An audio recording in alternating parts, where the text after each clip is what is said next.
ഒറ്റയാൻ ഏത്? 59, 69, 79, 89. 4 സംഖ്യകൾ തന്നിട്ടുണ്ട്. ഇതിൽ വേറിട്ട് നിൽക്കുന്ന സംഖ്യ, അതായത് ഒറ്റയാൻ കാണണം. 59 നമുക്ക് 1 × 59 എന്നെഴുതാം. 1ഉം 59ഉം ഗുണിച്ചാൽ 59 കിട്ടും. വേറെ ഏത് സംഖ്യകൾ ഗുണിച്ചാലും 59 കിട്ടില്ല. 79 നമുക്ക് 1 × 79 എന്നെഴുതാം. 1 × 79 ഗുണിച്ചാൽ 79 ആണ്. വേറെ ഏത് സംഖ്യകൾ ഗുണിച്ചാലും 79 കിട്ടില്ല. അതുപോലെ തന്നെ 89 1 × 89 എന്ന് മാത്രമേ എഴുതാൻ കഴിയുള്ളൂ. എന്നാൽ 69 1 × 69 69 ആണ്. 3 × 23 69 ആണ്.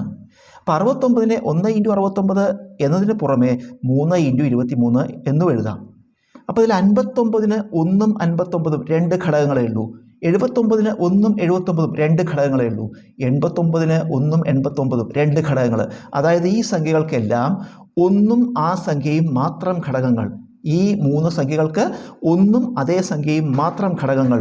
ആ സംഖ്യകളെ നമ്മൾ പ്രൈം നമ്പേഴ്സ് അല്ലെങ്കിൽ അഭാജ്യ സംഖ്യകൾ എന്ന് പറയും. അപ്പം ഇതെല്ലാം അഭാജ്യ സംഖ്യകളാണ്.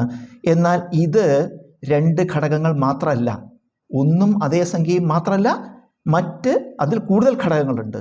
അങ്ങനെയുള്ള സംഖ്യകളെ ഭാജ്യസംഖ്യ എന്ന് പറയും. അപ്പോൾ ഇതെല്ലാം അഭാജ്യ സംഖ്യകളാണ്.